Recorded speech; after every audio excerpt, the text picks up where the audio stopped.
Halo warga WKWK sekalian, dimanapun Anda berada, selamat datang kembali di channel Ray Agnostik. Ternyata setelah saya meneliti dan memahami, di Indonesia itu ada semacam feodal dalam sistem kita beragama. Ada semacam feodal dalam tradisi kita beragama. Salah satu bukti ada sistem feodal dalam kita beragama itu adalah gelar-gelar Habib yang ada di Indonesia. Jadi gelar-gelar Habib ini ya tidak ada di luar negeri, hanya ada di Indonesia. Saya melihat di Indonesia itu Habib itu terlalu dituhankan gitu, terlalu disembah, terlalu berhala gitu. Ini adalah salah satu bentuk dari feodalisme kita dalam tradisi beragama. Nah, yang jadi pertanyaan adalah kenapa tradisi feodal ini terjadi di Indonesia? Apa penyebabnya? Apakah ini faktornya dari agama? Apakah ini penyebabnya dari tokoh agama? Apakah ini berhubungan dengan agama? Apakah feodal ini sudah ada sebelum agama di Indonesia? Saya akan membongkar sebentar lagi. Di video sebelumnya saya sudah membahas apa itu pengertian dari feodal, tapi saya akan menjelaskan secara simpel ya arti feodal itu. Feodal itu berasal dari bahasa luar negeri ya, yang artinya adalah feodal itu artinya tuan tanah. Jadi feodal itu bisa dikatakan seperti antara majikan dengan pesuruh, antara bos dengan bawahan, antara kerajaan dengan yang disuruh-suruh gitu, dengan gembel gitu. Jadi begitulah secara simpel pengertian daripada feodal. Nah, eh, yang jadi permasalahan adalah kenapa sistem feodal ini mengakar dalam tradisi kita dalam beragama, khususnya Indonesia ya. Saya melihat ya, negara Indonesia itu adalah mayoritas agama Muslim.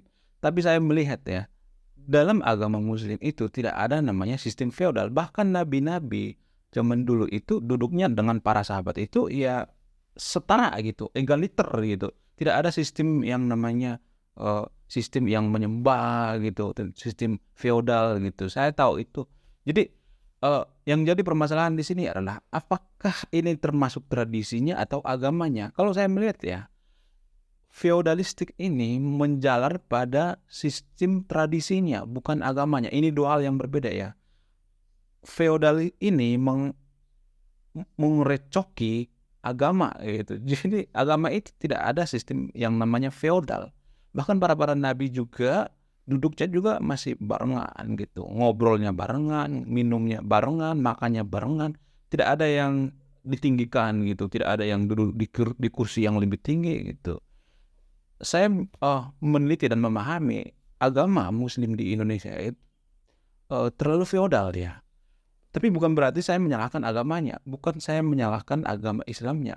Saya menyalahkan tradisi beragamanya gitu, tradisi kita dalam beragama. Nah, yang jadi pertanyaan adalah, apakah tradisi dalam beragama ini bisa diubah? Jawaban saya adalah bisa dan sangat bisa diubah. Kita ambil contoh misalnya Turki misalnya. Dalam tradisi beragama di Turki itu tidak ada yang namanya tradisi hafalan. Orang-orang Turki itu tidak menghafalkan isi kitab suci mereka. Mereka itu melaksanakan. Itulah alasannya kenapa salah satu negara Muslim yang paling maju itu adalah Turki. Itu dalam militer, dalam segi pemerintahan, dalam segi finansial dan lain sebagainya. Pemikiran juga mereka sangat maju. Bahkan Turki itu negara Muslim yang paling banyak menelurkan ilmuwan gitu. Jadi ilmuwan-ilmuwan orang Muslim itu paling banyak itu di Turki. Kenapa bisa seperti itu? Karena mereka merubah tradisi dalam beragama mereka. Mereka di sana tidak menggunakan tradisi hafalan gitu. Mereka melaksanakan apa yang ada di kitab suci mereka itu. Menggunakan di kehidupan nyata gitu. Tidak hanya di hafalan-hafalan saja gitu. Nah, yang jadi pertanyaan adalah apakah tradisi kita dalam beragama di Indonesia itu bisa diubah? Bisa banget. Kalau Turki bisa mengubah tradisi mereka dalam beragama, kita juga bisa.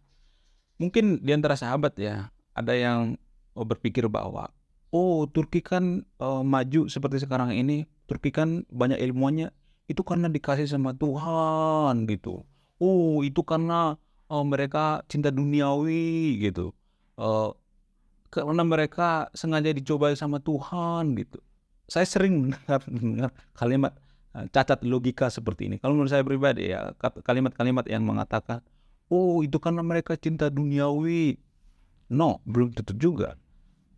Kalau misalnya mereka dikasih sama Tuhan gitu, mereka cinta duniawi, makanya Turki maju gitu, apakah itu termasuk gift dari Tuhan? Apakah itu termasuk berkat dari Tuhan? Menurut saya pribadi bisa aja itu berkat. Kita bandingkan dengan Indonesia misalnya, kalau negara kita sering banjir, sering musibah, sering longsor dan lain sebagainya, apakah itu termasuk cobaan?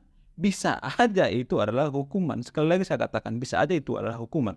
Karena gini ya, cara berpikirnya gini, kenapa bisa terjadi banjir di Indonesia? Ya karena kita buang sampah sembarangan di kali gitu. Udah jelas-jelas ada tulisan di situ di dekat kali. Dilarang membuang sampah di kali ini. Akan tetapi kita itu tidak tidak mau tahu, pokoknya buang sembarangan. Kita tuh bodoh amat. Walaupun ada tulisan di situ, dilarang buang sampah sembarangan. Kita bodoh amat. Ketika datang banjir, longsor dan lain sebagainya, kita dengan seenak jidat mengatakan, ini cobaan dari Tuhan, ini musibah ini cobaan kita yang beriman, ini cobaan ke kita. Padahal ada yang namanya sebab akibat. Orang-orang Turki itu sangat mengetahui, sangat memahami, sangat bisa berpikir secara rasional bahwa sebab akibat itu pasti ada. Jadi itulah alasannya kenapa orang-orang Turki itu mereka tidak menggunakan tradisi hafalan. Mereka tidak terlalu banyak menghafal gitu. Bukan berarti saya mengatakan menghafal itu salah ya, enggak. Akan tetapi lebih baik kita melafalkan, menggunakannya di kehidupan nyata. Mungkin kalau saya mengatakan seperti ini, di antara sahabat yang nonton video ini, ini mah radikal, ini mah liberal, kamu mah liberal, kamu mah cinta duniawi. No. Jangan berpikir yang seperti itu. Itu adalah cacat logika. Kalau kita banyak menerima musibah, berarti ada yang salah dengan mindset berpikir kita. Kalau kehidupan kita tuh banyak masalah, berarti banyak masalah di mindset kita. Begitu cara berpikir secara rasional. Itu berpikir secara logika.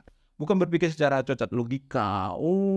Karena mereka itu cinta duniawi, karena mereka sengaja dicobai sama Tuhan, dikasih berkat. Tidak begitu berpikirnya, bro. Kapan kita majunya kalau kita berpikir seperti itu? Itu berpikir orang yang iri gitu. Berpikir orang yang cacat logika. Berpikir yang selalu menjelek-jelekan orang lain. Berpikir selalu menyalahkan orang lain. Kita ambil contoh lain misalnya, Kristen misalnya. Kristen dulu tradisi beragama itu sangat barbar ya. Dalam kutip sangat barbar. Mereka sangat hobi perang. Terbukti antara Kristen Protestan dengan Kristen Katolik itu perang selama 30 tahun lamanya. Bahkan perang salib. Masih banyak lagi perang zaman dulu. Akan tetapi mereka menyadari, mereka berpikir secara rasional bahwa tradisi beragama ini bisa diubah. Itulah alasannya kenapa Kristen sekarang ini dijuluki dengan agama kasih. Karena apa? Karena mereka menyadari dengan cepat ternyata tradisi beragama itu bisa diubah. Kalau misalnya nih ada yang mengatakan kita harus mengubah agamanya, enggak. Yang kita ubah itu adalah tradisi beragama. Ini dua hal yang berbeda ya. Kalau kita mengubah agama itu berarti kita harus mengubah kitab sucinya, isinya, ayat-ayatnya. Tidak, kita tidak harus mengubah. Yang bisa kita ubah itu adalah tradisinya. Lalu yang pertanyaan selanjutnya adalah kenapa tradisi beragama di Indonesia itu sangat feodal?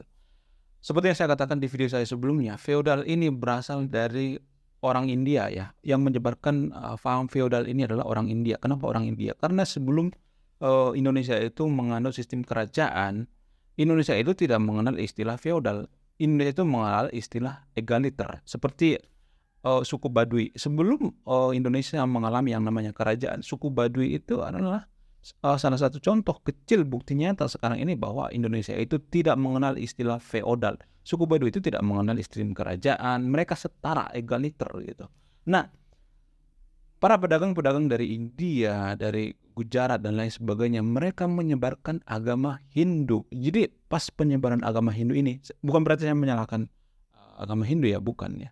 Saat penyebaran agama Hindu ini, maka di situ berbarengan dengan adanya sistem feodal, sistem kerajaan, sistem berdarah biru, sistem orang yang dipuja-puja dan lain sebagainya. Inilah yang mempengaruhi, inilah yang menatar, inilah yang memasukkan kita ke dalam zona budaya feodal.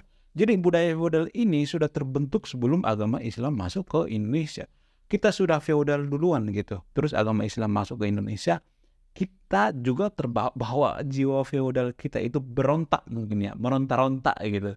Jadi di agama Muslim, kenapa ada sistem feodal itu, tradisinya, itu karena kitanya saja yang feodal, bukan agamanya yang feodal gitu. Jadi pada dasarnya kita itu adalah masyarakat yang feodal. Ini yang menurut saya pribadi itu harus kita hapuskan. Dengan apa? Dengan berkesadaran. Itulah alasannya kenapa saya bikin video ini. Biar apa? Biar kita menyadari bahwa feodal itu sebenarnya tidak cocok bagi negara kita demokrasi. Kecuali kita misalnya negara kerajaan, nggak apa-apa kita menjadi feodal, nggak jadi masalah gitu kan. Ini kita badannya demokrasi, tapi otak kita masih feodal, kan nggak nyambung kan. Ya. Jadi bagaimana cara kita merubah budaya feodal ini? Ya sedangkan di kampus juga ada budaya feodal juga kan, seperti antara senior dengan junior gitu.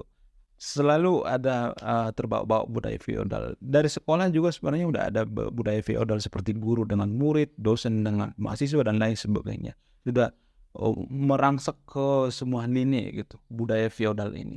Dan bagi yang nonton video ini, semoga kita bisa merubah budaya feodal di Indonesia ya.